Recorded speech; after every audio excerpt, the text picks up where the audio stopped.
નવી નવી રેસીપીઓ જોવા માટે મારી ચેનલ હર્ષા કુકિંગ ગુજરાતીને સબસ્ક્રાઈબ કરો અને લાઈક પણ આપો. હર્ષા કુકિંગ ગુજરાતી ચેનલમાં આપનું સ્વાગત છે. આજે આપણે બનાવીશું રોટલીમાંથી બનતી એક રેસીપી. આ રેસીપી છે રોટી રોલ્સ. તો ચાલો બનાવીએ રોટી રોલ્સ.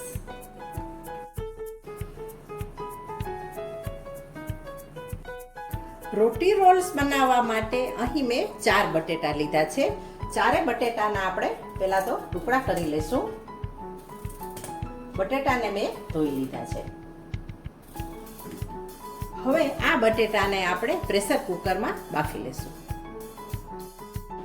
બટેટાને બાફી લીધા પછી તેની છાલ ઉતારી લીધી છે અને તે ઠંડા પણ થઈ ગયા છે. અને ત્યાર પછી મેં બધા જ બટેટાને ખમણી લીધા છે. તમારે ખમણવું ના હોય તો મેશ કરીને પણ માવો તૈયાર કરી શકો છો.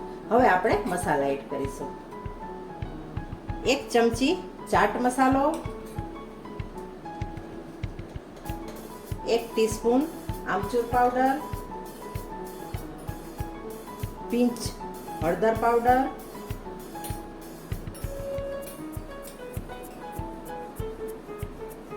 1 ટીસ્પૂન લાલ મરચાંની ભૂકી, 1 ટીસ્પૂન ધાણા જીરું પાવડર, 1/2 ટીસ્પૂન ગરમ મસાલો અને સ્વાદ પ્રમાણે નિમક. હવે નાખેલા મસાલા અને બટેટાના મિશ્રણને આપણે સારી રીતે મસળી લેશું અને બધા જ મસાલા માવામાં મિક્સ કરી લેશું.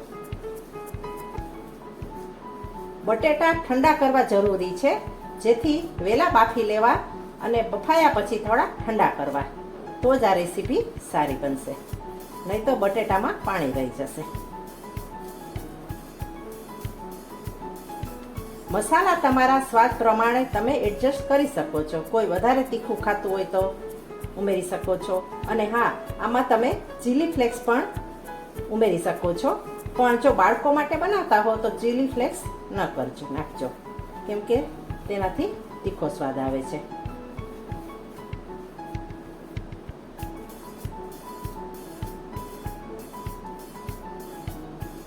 બટેટાનું પૂરણ તૈયાર થઈ ગયું છે.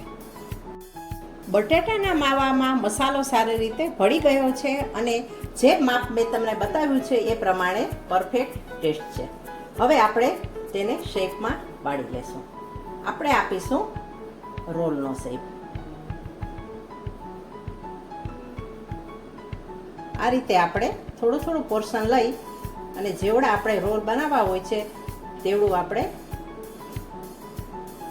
એક શેપ આપી દેશું.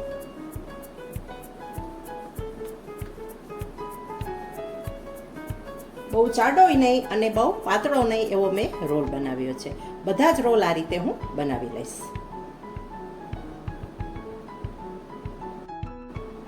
બટેટાના મસાલાવાળા પૂરણમાંથી કુલ 8 રોલ્સ બન્યા છે, જેથી આપણા 8 રોટી રોલ્સ બનશે. હવે આપણે આ રોલ્સને તવા ઉપર સેલો ફ્રાય કરીશું. અહીં ગેસ ચાલુ કરીને આપણે ગેસ ઉપર નોનસ્ટિક લોઢી મૂકી છે. નોનસ્ટિકની જગ્યાએ તમે ચાલુ લોઢી પણ લઈ શકો છો. પણ નોનસ્ટિકમાં શું થાય કે ચોટે નહીં, જેથી નોનસ્ટિક લેવી વધારે સારી. તેલ સ્પ્રેડ કરીશું આપણે લોઢી ઉપર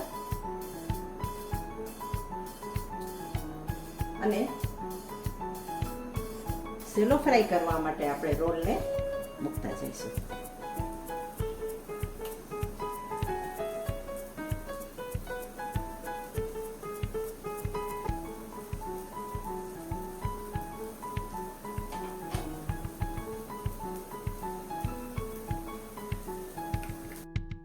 ઉપરથી આપણે ઉપરની સાઈડ પણ તેલને સ્પ્રેડ કરીશું.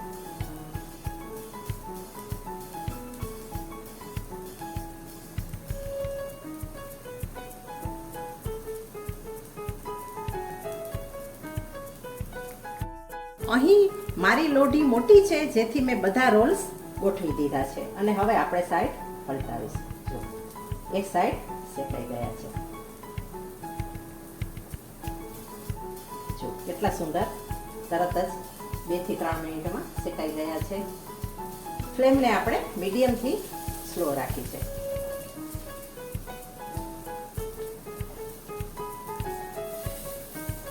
બંને સાઈડ આપણે શેકી લઈશું.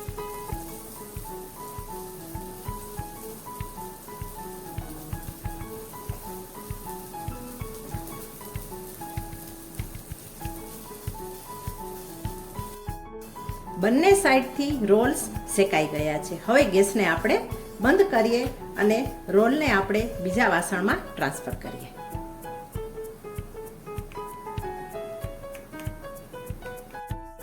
અહીં મેં રોટલી લીધી છે અને રોટલીને થોડી મોટી વણવાની છે આપણે, અને કાચી પાકી નથી શેકવાની, પણ જે રીતે આપણે ઘરમાં રોટલી ખાઈએ છીએ એ રીતે જ આપણે શેકવાની છે. હવે તેની ઉપર આપણે લસણની ચટણી સ્પ્રેડ કરીશું. તમે લસણ ના ખાતા હો તો લસણની જગ્યાએ લાલ મરચાંની ભૂકી અને ટમેટું મિક્સ કરી ગ્રેવી કરી અને ત્યાર પછી એ રીતે ચટણી બનાવી શકો છો. હવે આપણે ટોમેટો કેચઅપ સ્પ્રેડ કરીશું. આ રેસીપી બાળકોને પણ ખૂબ પસંદ આવશે અને લંચ બોક્સમાં એમને આપશો ને તો તેઓ હોશે પૂરું લંચ બોક્સ ખાલી કરી આવશે. અને જે લોકો શાકભાજી નથી ખાતા હોતા તેમના માટે તો આ બહુ સારી હેલ્ધી રેસીપી છે, જેથી શાકભાજીના બધા તત્વો પણ આ રેસીપીમાં મળી રહેશે. હવે આપણે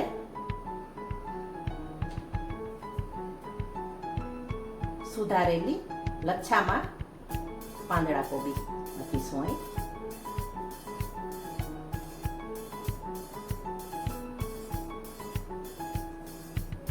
શિમલા મરચાં મૂકીશું, એ પણ લાંબા પાતળા કાપેલા છે. ગાજર લાંબા કાપેલા આપણે મૂકીશું.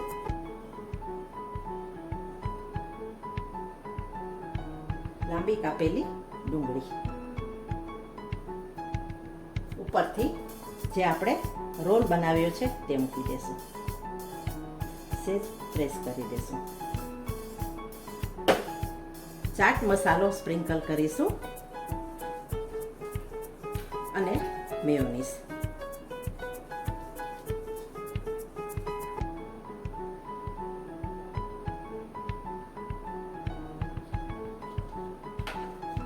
હવે આપણે રોલ કરી લઈએ.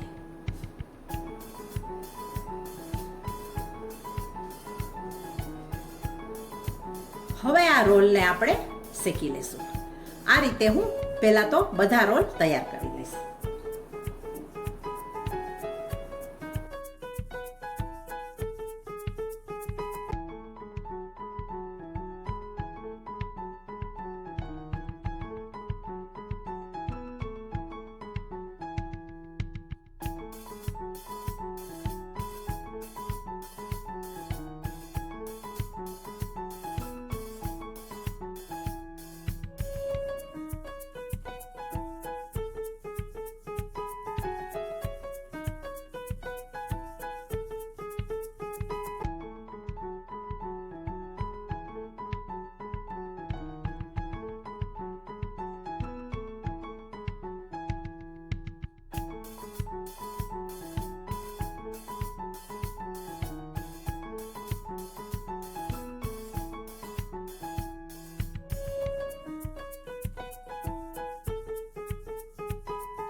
અહીં આપણે સેમ લોઢી લીધી છે અને ગેસ શરૂ કર્યો છે. હવે રોટી રોલ્સને આપણે ઘીમાં સેલો ફ્રાય કરવાના છે. તમે બટર પણ લઈ શકો.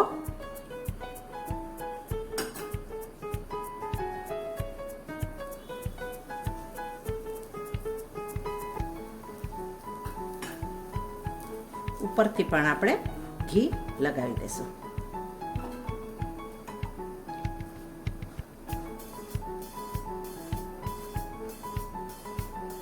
આ રેસીપી ટેસ્ટમાં એટલી સારી લાગે છે કે મારા ઘરમાં બધાને ખૂબ પ્રિય છે, જેથી આજે હું વધારે બનાવી રહી છું.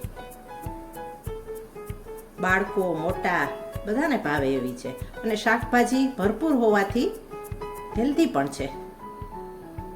અને જો ઘરમાં બચેલી રોટલી હોય ને તો એનો પણ ઉપયોગ થઈ શકે. અને આ રેસીપી એવી છે કે ઘરના સામાનથી જ બને છે. એક માત્ર મેયોનીઝ જ બહારથી લેવું પડે છે, બાકી તો શાકભાજી વગેરે તો ઘરમાં હોય જ છે. મીડિયમ ફ્લેમ પર આપણે શેકાવા દઈશું.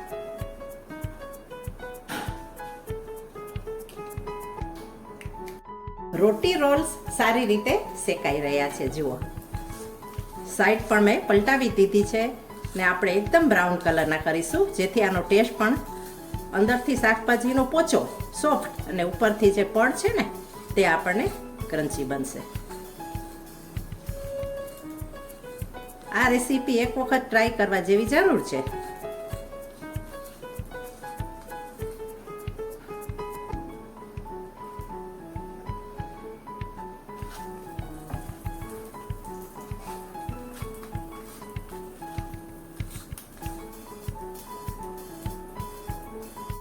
ટેસ્ટી અને હેલ્ધી રોટલીમાંથી બનેલા રોટી રોલ્સ બનીને તૈયાર છે. રોટી રોલ્સનો આ વિડીયો તમને કેવો લાગ્યો તે મને કોમેન્ટ કરીને જરૂર જણાવજો. Thanks for watching.